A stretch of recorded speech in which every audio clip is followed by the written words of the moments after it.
Hello everyone, Maria Young here, welcoming you to Shep Earth Aware and Green Spaces for Health, Cork Healthy Cities, Cork Chamber and the Environmental Research Institute and the Cork Environmental Forum. And we're delighted to welcome our guest speaker today, architect Kevin Smith from Dublin, resident in Cork for several years. The local project that we were going to highlight today is Niche Knocknaheeny Holly Hill Community Garden. However, unfortunately, Sarah Carr, the horticulturalist who runs the garden, became unavailable. So we'll certainly have Sarah joining us at another time. Our moderator today is Denise Cahill from Cork Healthy Cities, and Denise will formally introduce Kevin, who will give his presentation lasting between 30 to 40 minutes or so. And the session will then open up to questions from the audience, and as always, they will be facilitated through the chat box. So you can start entering your questions as soon as we begin. And just so you are aware, the session is being recorded for the archives and it'll be put up on the website shortly. Thank you for listening, and I hope that you enjoy the talk. I'll hand you over now to Denise. Thanks, Maria. Good afternoon, everyone. I'm very happy to welcome you all here this afternoon and to introduce our speaker, which is Kevin Smith. Kevin is a registered architect with over 10 years international experience. He's worked in the US, Malta, the Netherlands, and the UK throughout his career.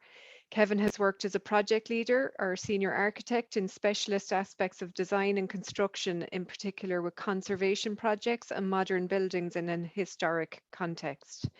He's part of the team that won an invited competition for flood control gates and locks in Delft, a UNESCO World Heritage City. He worked on other notable projects such as the Art Deco Cinema in Amsterdam, the Hotel des Indes Den Haag, and Pampas, a man-made defensive battery island converted to a visitor and conference centre. Kevin returned to Ireland in 2006 to work with PLM Architecture here in Cork. He's a senior architect, he's worked on many residential schemes, and he's run a number of conservation projects before setting up his own private practice in 2012. Kevin's overseas experience and interest in the adaptation and creation of reuse of historic structures forms the backbone of his practice. Very happy to welcome you here, and I'm going to hand over now to Kevin. Thanks very much, Denise. Let us know if everyone can hear me all right. I'm going to go straight into sharing slides. I've been in Cork 15 years, and unfortunately I have over 20 years of experience in this game now, so maybe I'm just writing that in my own bio on purpose. So basically I worked last year in 2019, or 2 years ago in 2019, I was working on the idea of how to commemorate the waterways within Cork City, the traditional historic waterways. My issue was obviously that they are now the main roadways in Cork City, but also he was very cognizant of the fact that we were lacking significant green space in Cork.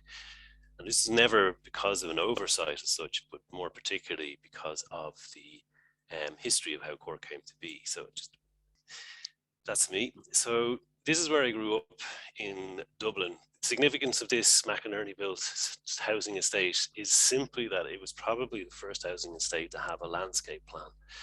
It's in the southwest city, and the main aspect of the landscape plan was trees.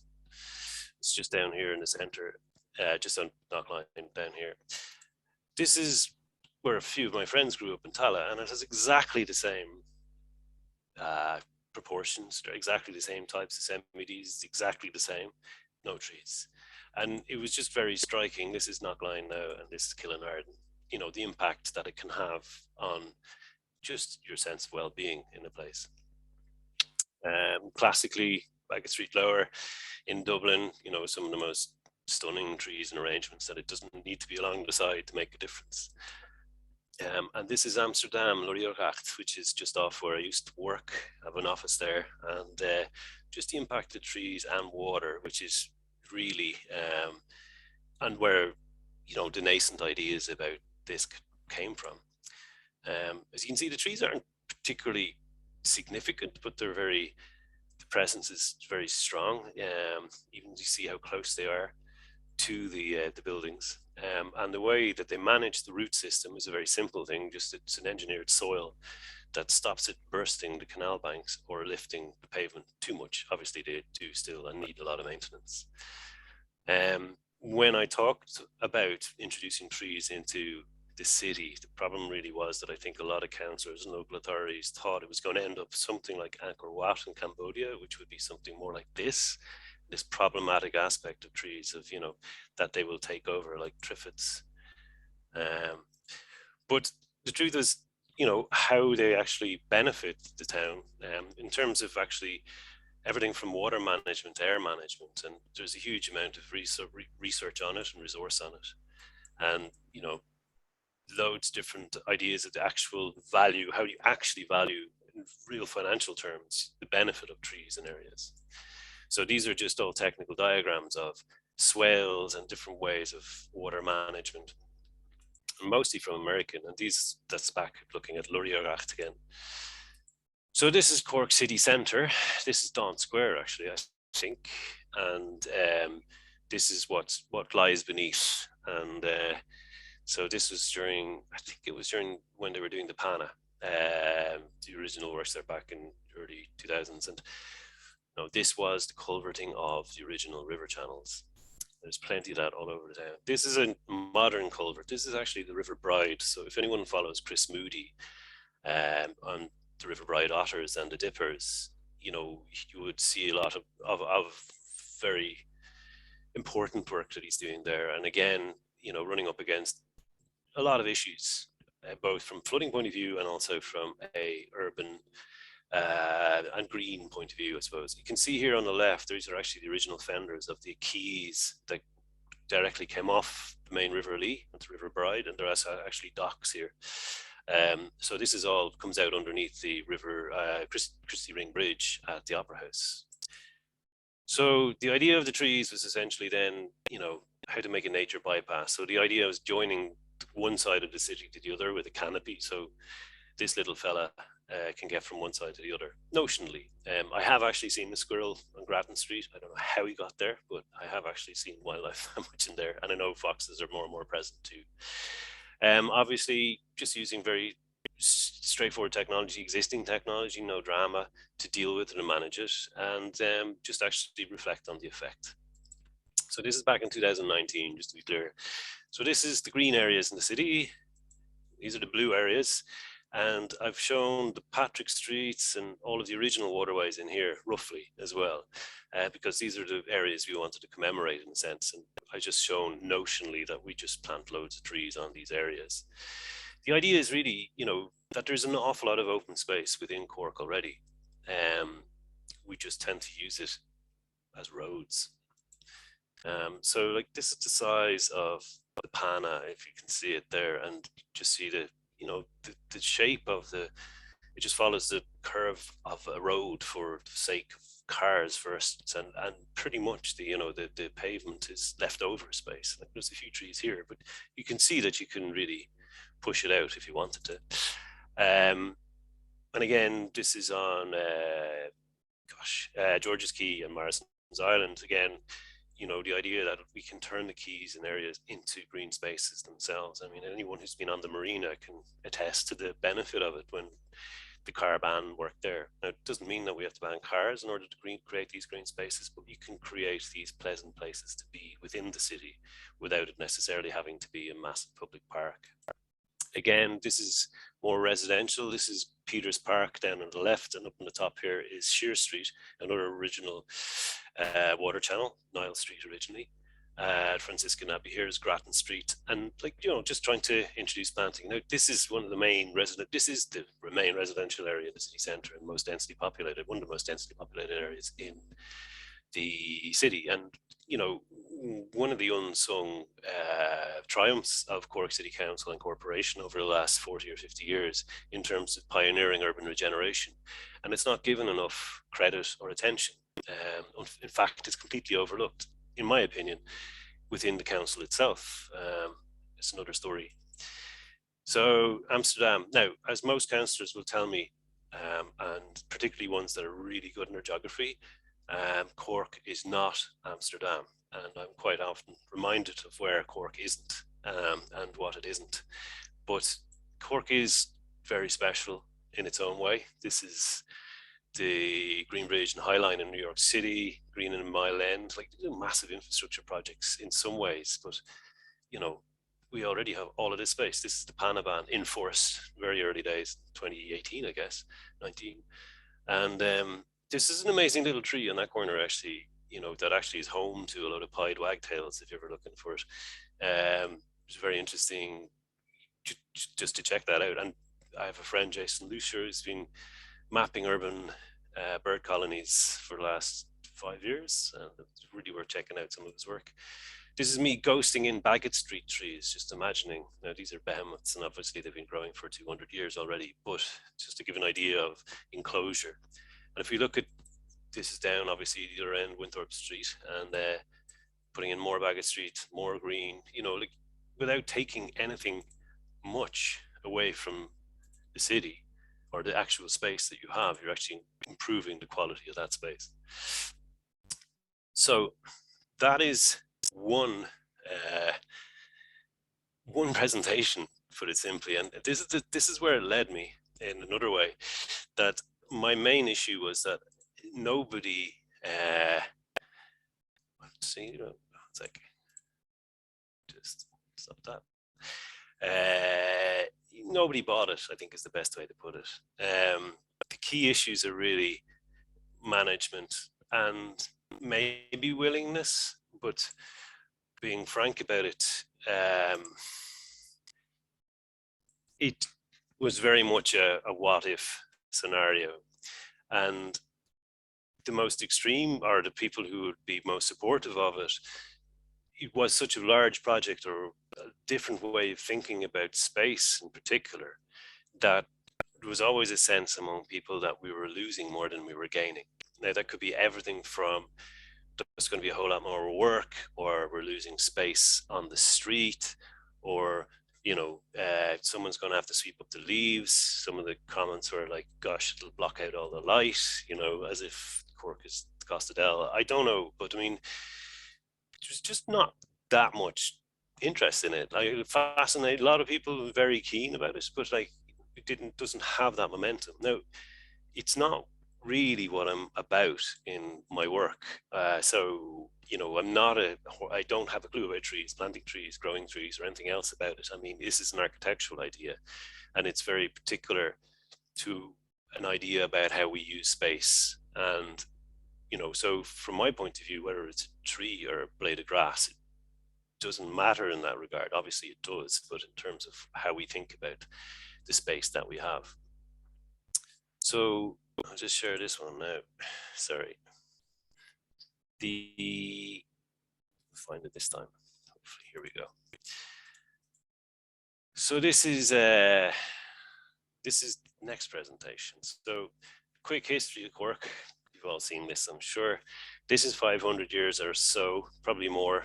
It's 1545, I think, after the Vikings arrived. Some dispute as to the historic accuracy of the map, and but for our purposes, it serves very well.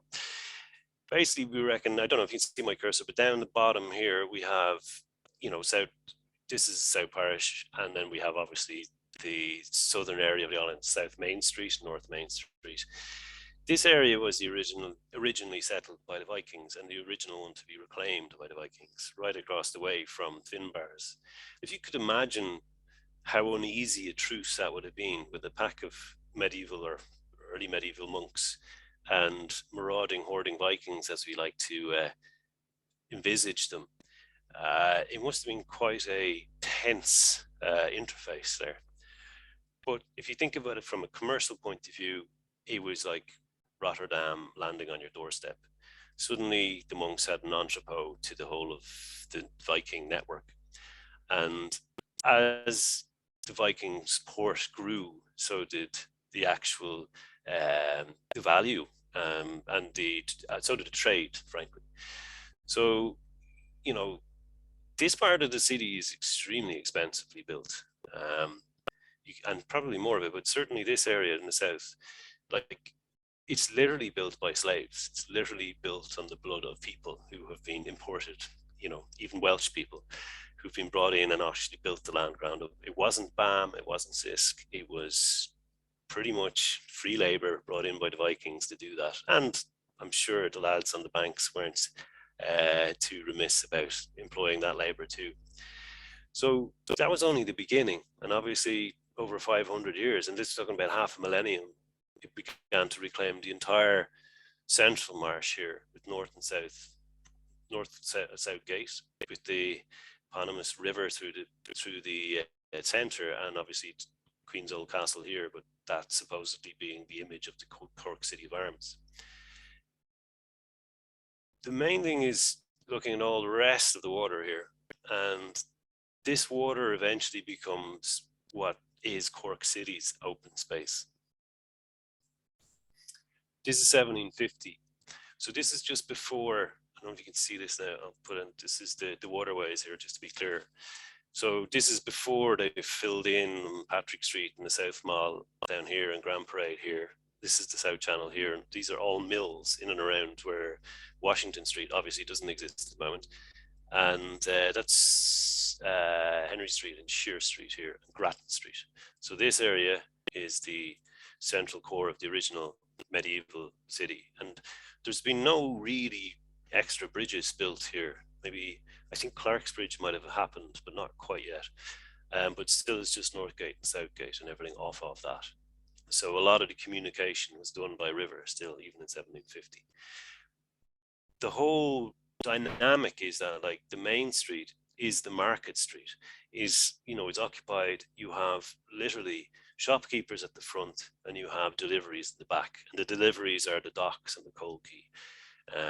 As you get larger, obviously we get down here where we have the customs house, which is where the Crawford Art Gallery is now, and you had Emmett Place, which is the customs dock. Obviously all of the size, you can see the scale of Patrick Street even now, how big, you know, Corbett's Quay and the South Mall as well. And these spaces remain within the city. Dawn Square is here. You can know how big that is relative terms on Paul Street. It's tiny. You can see how compact everything is. Equally, the most generous space is the medieval street, which is essentially a market street the whole length. All of these laneways are as minimal as possible to communicate between the waterways and the gardens as they were originally here and the main street to sell provisions. Later on in 1789, this is the start of it now. I'll go back to, we were talking about being cursed today because nothing could possibly go wrong. I'm sorry, now my machine is frozen. But just to fill in on that, no, we got you again. Try that again. So 1789, you can see, I'm just putting the water, Patrick Street and everything else has been filled in. South Mall is still there, Marston's Island's been reclaimed. There's the new customs, or the new city of Cork Port, it's going to be down here. But again, actually that is, I think, yes, that is the River Bride docks there. And, you know, like, there's plenty of, just the only remnants of the canal that came through the town. But again, it's still retaining its links to the back streets, to the main street. But now Patrick Street and Grand Parade have become the main streets. Down this end of town, they all began to become manufactories, quite a lot of, like, you know, as well. North Main Street became like the big sheds that went from the docks to the fronts, and ultimately down here, the markets, there was a lot of different manufacturing small outfits here, and laterally over here behind, between Henry Street and what was Niles Street then. The Hive, which is the ironworks, is all down here. So the industrial aspect, all the way down to Blackpool as well, where you have access to water power. That's medieval core there. So this is us in 1960. It's a great actually image. If you zoom in to the top here, you can see that's actually the Opera House, the new Opera House being rebuilt, under construction. That's the Crawford Art Gallery before Eric van Egeret got his hands on it. And this is Emmett Place here, so that's the original customs house. If you look at North Main Street, which runs, and South Main Street, which runs along here, you can see that, you know, those links between what are the open spaces here and what were the open spaces here. Now, this is the beginning of what I was calling the Great Land Grab.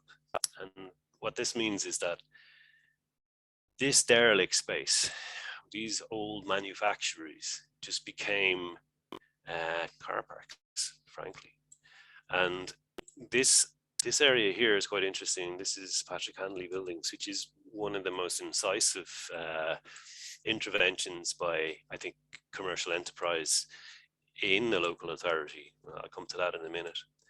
But there's lots to see here, but obviously just the most telling is obviously Patrick Street here and Grand Parade and South Mall, which you could pretty much fill in with water with your mind's eye here. This is Washington Street, obviously, that was built in Georgian times, but then you have the two other main river channels here of Shear Street and Henry Street. This area here, as I was talking about earlier, is Grattan Street, which is one of the best success stories in Cork City urban regeneration, Irish urban regeneration, in my opinion. Let's see now. So this is us today, a little bit more green, as you can see. Bishop Lucy Park is over here, which we'll talk about in a minute. But again, just the space that we have all along the quays up here. Cold Key Market. This is one of the indicators in terms of commercial change as well, that like in the 1880s, Musgraves had the premises on the Cold Key and overlooked the Shawleys here. This was the Corn Market, and then here's Peter's Market, St. Peter's Market, which connected through to North Main Street. It's now Mr. Price one end and the Bodega at the other. And this is the Loft and the Corn Market. The thing was here that we look and see a bustling, busy market, but in the day, that was just, you know, they were looking at shopkeepers or bricks and mortar merchants, as would prefer, be looking out on effectively what we call poverty. And in another way, there was in the time that it was, you know, if you were poor, you were lazy, and there was all of that sort of association. And Dr. Susan Martin in UCC did an amazing PhD just on the impact of the demise of the markets. You know, I mean, this was known as the Irish market, and even in some postcards at the time, it was Paddy's Market, Cold Key, Cork. This is Cold Key in 1980s, just the remnants of it, as before it became one of the biggest car parks in Cork city centre, if you could imagine. But it was still quite vibrant.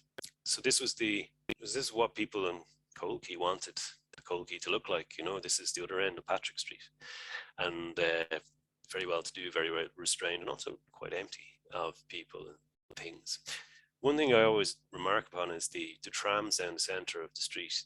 Patrick Street is that big that it could take a dedicated bus lanes down the centre of the street without actually impacting the rest, you know. And I think that might have been one way of going about the movement strategy that didn't necessarily have to divert all the traffic around town. Again, this is in the 1980s, orange buses galore, and just like this, a lot of motorbikes. There's a lot more bikes around, generally speaking, in the 80s. So this is Grattan Street in the 1930s. These were slums, effectively. Grattan Street won an award to be the the ecclesiastical Eucharistic convent. It became the best street, but it was the poorest street in Cork at the time. Most of the Shawleys lived in these areas. And after the 1926 Casual Trading Act, which was lobbied for by so many of the great and good in merchant circles, these guys were even more down on their luck and even poorer. As a result, these became some of the worst slums and tenements in Ireland. So much so that when it came to the 50s, the local government pulled them down and put up Patrick Hanley buildings, which are under third generation of people living there now and very well kept. And it's part of my neighborhood, so I'm biased, but it's a fantastic place to live. And that was on the back of local businessmen actually getting elected to council, getting a hold of the council, and then actually effecting that change. Actually, it might have been easier in the day, not having as many, let's say, EU tender rules, general most economic advantageous tender, and also having a very sizable workforce, a large workforce at their disposal within the city corporation itself. So, sorry, to Susan Marie Martin, who's the professor I was talking about. This is an extract from talking about New York specifically in the late 19th century and up until 1920s. And it's very much about the idea that streets are for suddenly the free flow of people and commodities. They're not market spaces anymore.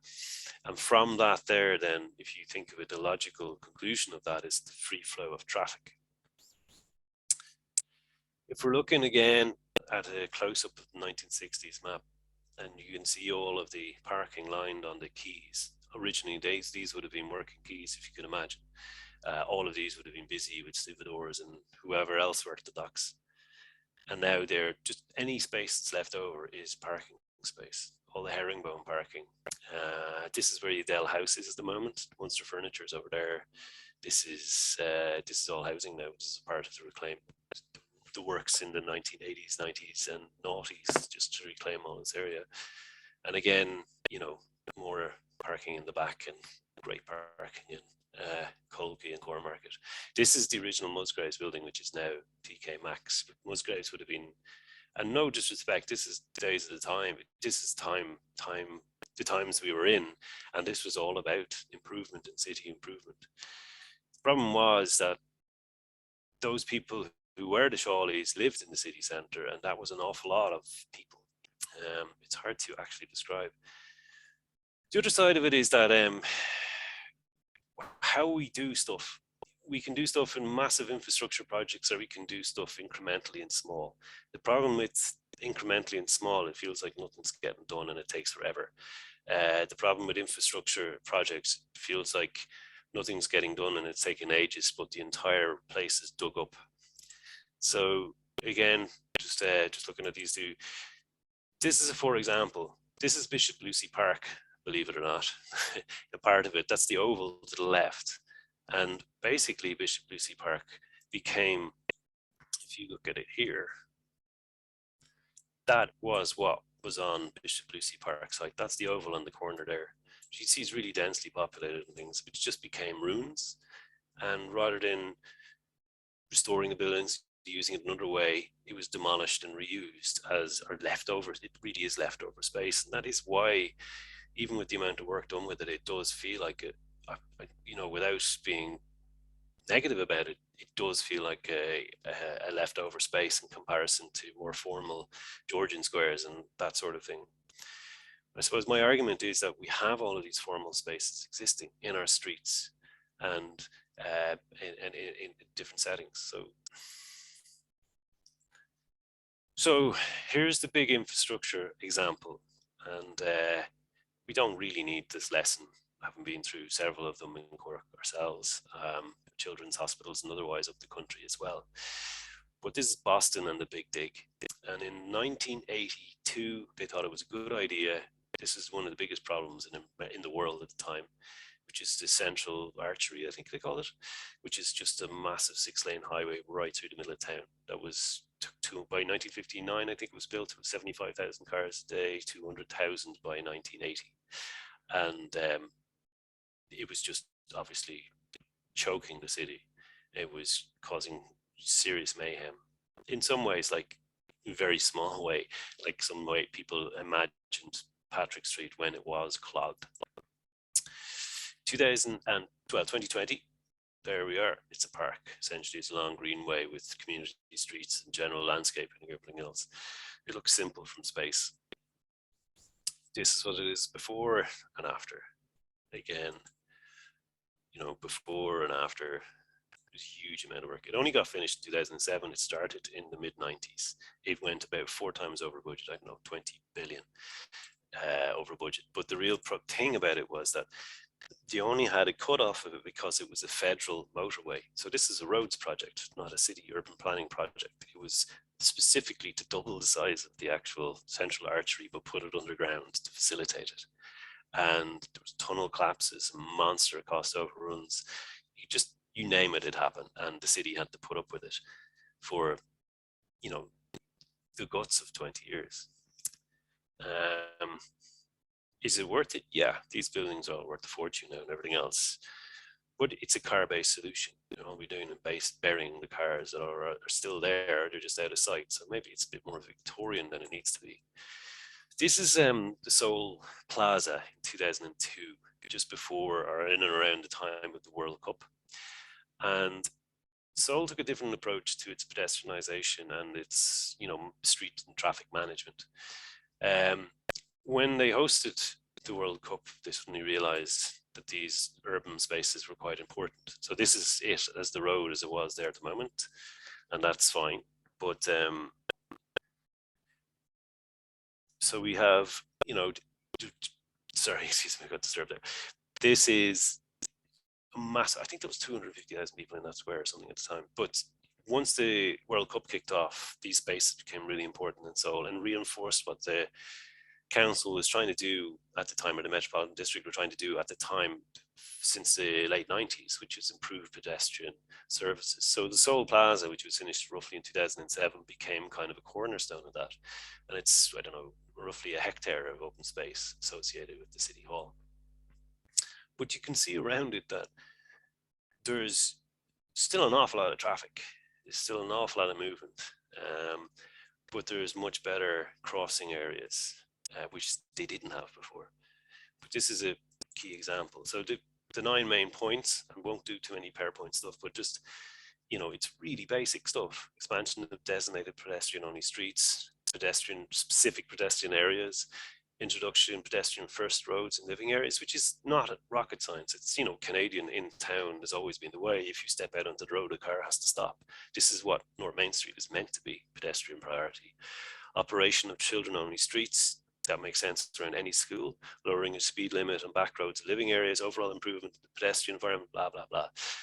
Extension of green signal time, installation of crosswalks, all intersections, which is, we're lacking that.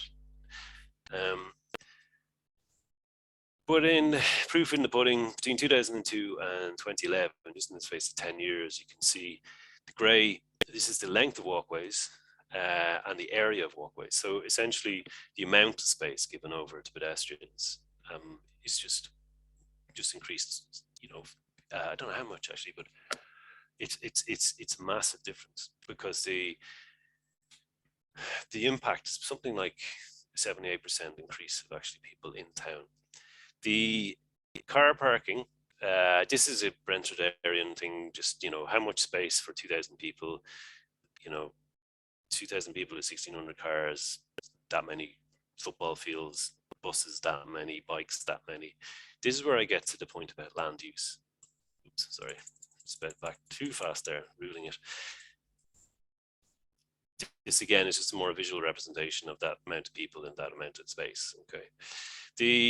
One of my first experiences of Cork was in full flow was 1991 and the tall ships race, and I came down to visit my cousins who lived in town here, and it was one of the most spectacular events that I'd ever seen, and still remains really amazing moment, especially one of the nights when they had a fireworks display in the middle of town, and then all the ships in the middle of town started letting off their flares as well. And the streets were just rammed. But I didn't get a single photo of that. It looks quite tame from here. This is the RTE report. We got better at these street events in 2005. Certainly looks incredible. And the point I'm making here is just showing you how we can use the streets. Obviously, this is, an outlier and once in a decade event kind of thing. But it just shows how people in the streets work. We can go all the way back to the commercial aspects again, which is this is whipping the herring, which is the butchers walking a leg of lamb down the street after Lent, and this guy is whipping the herring, and that was the end of fish for Lent, and that's the celebration. But you can see the General mayhem, no different from Skellig's Night, which was essentially the equivalent of Carnivale in Cork City at the beginning of Lent. And Ireland being Ireland, the Skellig's Night referred to the Skellig Rock, which had the start of Lent later than the Romans had.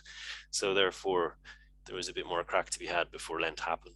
And this essentially could be a modern day depiction pretty much of last weekend's jazz. The point I'm making here is that about occupying the streets and how we use them is really important. This is Dragon of Shandon, and if no one's ever seen this, just get into town and go and see it on Shandon, on North Main Street or up in Barrack Street. And the experience of a parade in a medieval quarter is something you probably only had if you ever saw one in Italy or in Spain, maybe Barcelona or somewhere, but you have it here too, and it's quite an event. And we've gotten a lot better at them since 1985 and the Cork 800. But here's the thing, what you can do and how you can do about it. This is from the Cork City Centre strategy from 2014. Retail experts have advised Cork City Centre area, which is approximately 1 kilometre wide, is too large for the size of city it serves based on ratios observed in other cities. This is a case of, and we keep coming across this, it's not looking at what we actually have, it's looking at what we should have. But we need to look at what's there, not what we want to be there. I know that sounds possibly counterintuitive, but simply put, that retail centre was created to serve a population of 80,000. We now have a population of 10,000. The best way to solve access in the city centre is have people there already. We need to actually focus on bringing people into the city centre and staying there. So like the traffic ban, if people lived in Patrick Street, you'd have less of an issue there. The robot trees, I mean, how do they replace trees in their own right? But and it's full marks for this headline, I have to say, in terms of humans. But, again, these have been very successful as benches, which says another thing. But, it's not the question, it's not the right thing. It's just we're all off in the wrong way, this. So coming back to what we can do about it is, think of the Seoul approach. Think of this pedestrian up. In Seoul, they started with improving pedestrian surfaces and improving, footpaths, ways of footpaths, numbers of crossings. The more people you have in town at your shop is going to make the biggest difference. The other option is have the people already there, which is promote living in the city. Avoid major infrastructure projects like the plague. I'm serious about this because based on my observation of, say, Mallow, Fermoy, certainly Bandon, I don't know that they've helped.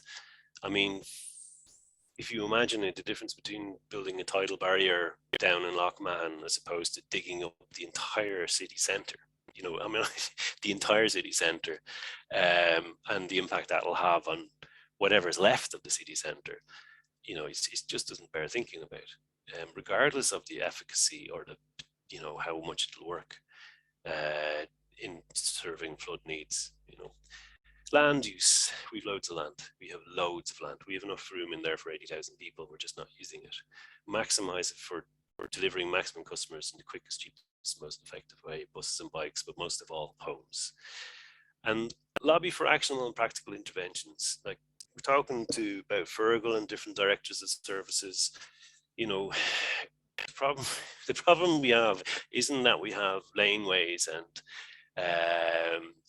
small medieval streets. The problem we have is we haven't developed an effective way to clean it yet. Medieval towns all over Europe have. And the more we reclaim our streets, the more we have more space to breathe and live in. And hopefully new projects like the Grafton Architects project for the Crawford will start bringing the street back to us. I mean, this is Emmet Place, which is already pedestrianized in some ways, but it needs to be activated by more people living on it and around it. And so does Patrick Street, and so does South Mall, and so does Grand Parade. And then we can maybe start talking about planting more trees. Thank you. Oh, sorry, that's my car in 2009. I don't really need to show that. Sorry. Okay. Thanks, Kevin. That's brilliant. So that's me. Thanks for your presentation. So I just encourage people to make comments I can't hear or you, Denise, post. sorry. Hopefully, can you hear me? No? Can I be heard? No? You could be heard. Yeah, we can hear you. Kevin can't hear me though, can he? I can hear you now, yeah. Oh, great. Sorry, Kevin. Thanks for that. That's a really interesting presentation. And I'll just like to encourage everybody to pose questions and make comments in the chat box. So Dan Boyle was just saying that within the city development plan, I'd like to see a provision that all improvements to the public realm be carbon positive, with any additional paving countered by planting trees, plants and trees.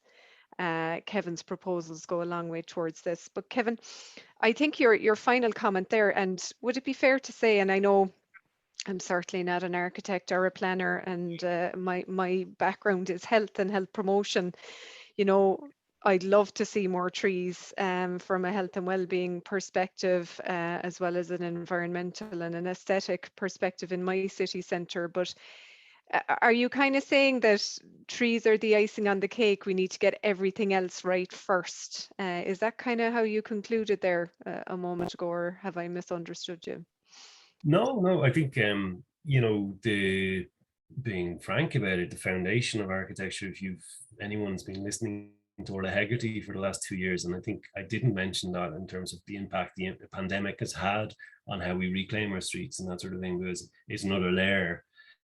But I mean, it's demonstrative of what's possible. Like, I mean, before we'd be talking about the long table dinner on Oliver Plunkett Street as a once-off event and things, but the idea of just showing the different festivals on the streets is the use of the streets and how we do that. And, you know, the reason that houses were smaller there's loads of reasons, but, you know, I think everyone as a grandparent, if they grow up in the city or anywhere, they didn't spend any time in the house. They were kicked out at breakfast and they came back for dinner pretty much. And that explains why they were so small. They were basically to sleep in. And everyone was outside on the street all the time. That's not the way it is now. But certainly, like, if we're all going to be moving or living more, working from home, and seems to be possibly the way it goes, then where you live is a lot more important. And to be in the thick of things so that you get out and you're not just stuck in your own head all day, it probably amounts to not a dissimilar thing. So, you know, from the point of view of just health, the quality of those spaces internally and externally are paramount.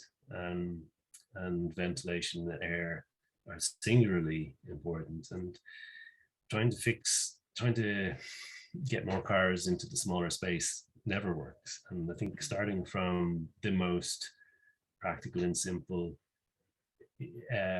solutions is the way to go. I mean, I don't think trees are icing on the cake by any stretch of the means. We should plant them now so they're actually there for some of us in the future. But it's not a plan in its own right, for sure. Yeah, okay, thanks for that. You had a statement, we're all off in the wrong way, and I thought that was really interesting, because I suppose that's everybody. That's not just any particular person or any individual. Is there a cultural issue here for us in Ireland or in Cork, do you think? Have we a culture of being car centric, or have we a culture of not appreciating green spaces in our urban settings? Would that be fair to say? Well, yeah. Well, I mean, obviously, there is a culture thing altogether, and I mean, if you wanted to be broad about it, I suppose we're definitely closer to Boston than Seoul, right? So, I mean, I think there's that, but really, if you kind of come back to it, it's about access, right? I mean, if you peel it back, and we did a lot of work in Little Parish about this, you know, it's not about parking, it's about the car, and the car is about getting where you want to go, and where you want to go then is about where the road you go on. And that it's all about, if you just step back, it's how you get where you're going. And the problem is that forever, until the last 100 years or 50 years really, the city centre has been the destination. It's where you got off the bus. And the whole idea of the PANA is that it's a public transport bypass almost, which is fine, to keep traffic flowing through it. But I mean, I see Kevin Burke here, so I'm being very careful. But I mean, I'm not a transport engineer any more than, anyone's, so I can't answer those questions. But what really flummoxed me was that the movement strategy diverted all of the traffic of PANA, private traffic, down the principal residential areas in the city centre.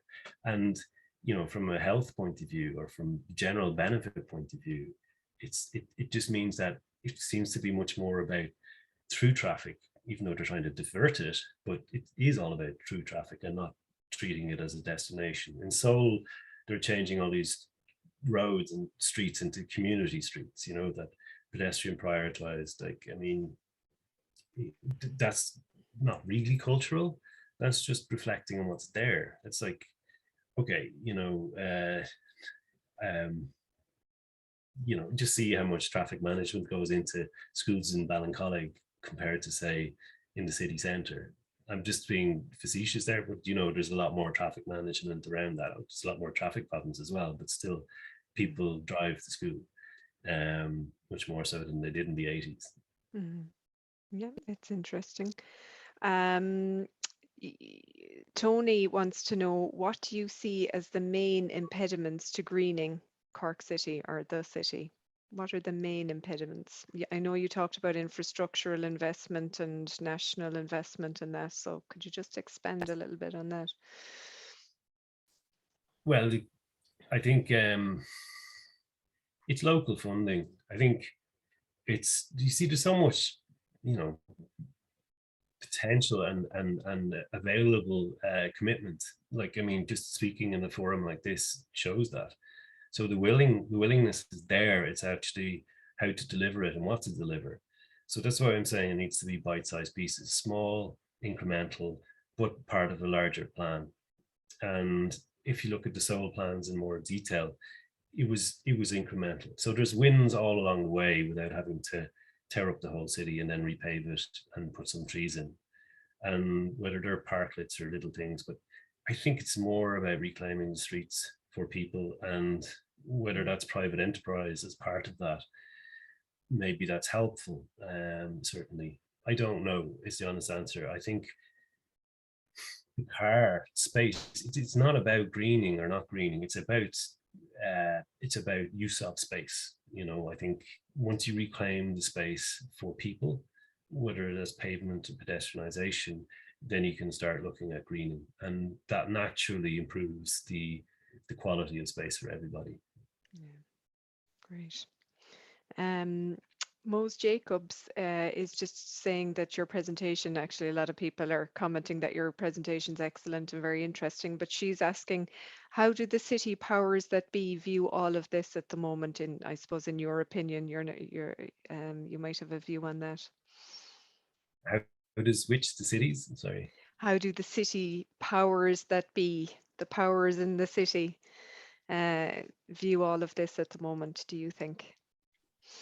Well, I think I was paraphrasing with several of them telling me, you give me geography lessons, I'll tell you where it's not. We're not Seoul, we're not Boston, and we're not Amsterdam. I guess they have a point to the city centre movement strategy in some ways of actually presenting potential urban spaces, and in some ways I think the low relief, flood relief scheme, euphemistically named for the flood walls, is also trying to tout that as a thing, but really both of them are just, they're not. They're roads and infrastructure projects of, mixed benefit, and certainly not centered on the idea of quality of space to live in, particularly even in the context of thinking of how they're going to deliver them, which is flummoxed. They do not have to take into account, for the purposes of European funding, the damage they will do in the process of delivering something.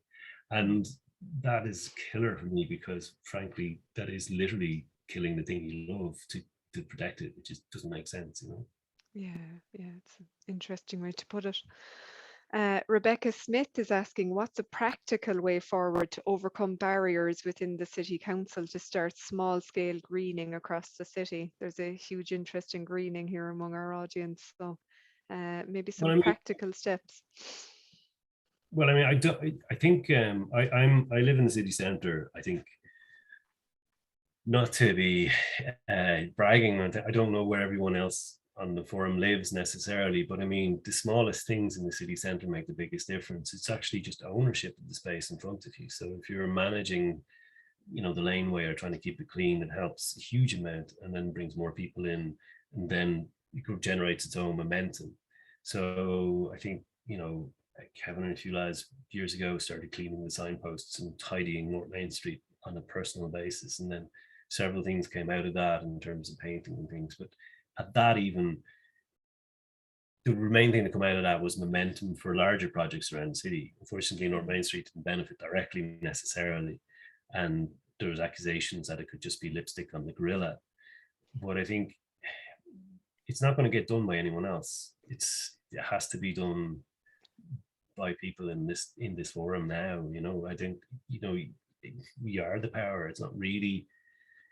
If you begin a sentence with a conditional or surely, as I used to always do, then you're appealing to some higher power that exists in the council. It doesn't exist. You elect the council members, and if the council members are following an executive around that are too visionless, then it's down to us to actually change that. And that was one of the points about, you know, I'm not promoting it as an idea, but just when things got so bad that the local businesses stepped in and began to try and sort things out, and we are there.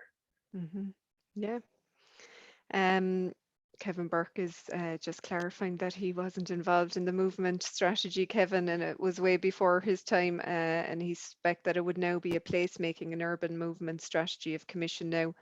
I'm guessing the intention was to begin process of removing volumes of traffic in city centre incrementally, but obviously lots more to be done on that. And Louise Jordan. Just to be clear, I just saying that Kevin knows everything about this that I don't, and you know, in terms of what you see the problem with the major infrastructure projects that are meant to be done over 8 phases and things like that. They only get to phase 3 quite typically, and then, you know, the gradual reduction of traffic never happens, unfortunately, and that's the key issue. So that would be my point, more so than the plan itself. The deliverables, they never get done and never get taken care of afterwards. The maintenance and upkeep, green spaces is another thing we could talk about. And that's the thing, yeah, absolutely. And that's often seen as the barrier. So maybe there's something about us looking at solutions to that, the maintenance of these spaces and the maintenance of trees. I was particularly taken, just as a final question, with your comments around Corn Market Street and how it transformed from a marketplace into a more sanitized kind of version of itself. And I suppose as someone who regularly uses that Colquay market on a Saturday, you know, there's a movement back towards that on-street trading and those farmers markets and locally sourced goods. Have you any comment about, you know, is there a swing back to that, do you think, or is it just that there's, you know, a few of us that want it and it's not enough? Well, I mean, yeah, okay. There's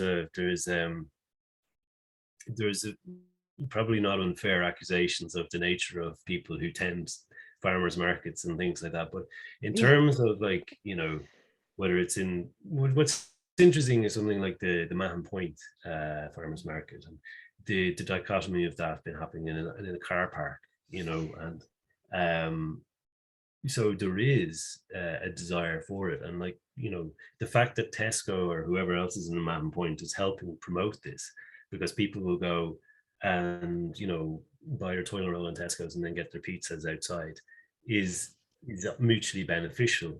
And that's it is a cultural shift, because the exact opposite was happening in New York in the 30s, where, you know, buying food from a hand cart was considered, you know, unsanitary, and therefore they had to close them all down, depriving a lot of people of livelihoods, etc. And the same in Colquay in the early 20th century, which was directly aligned with the the new government at the time in a new state, which is also quite telling.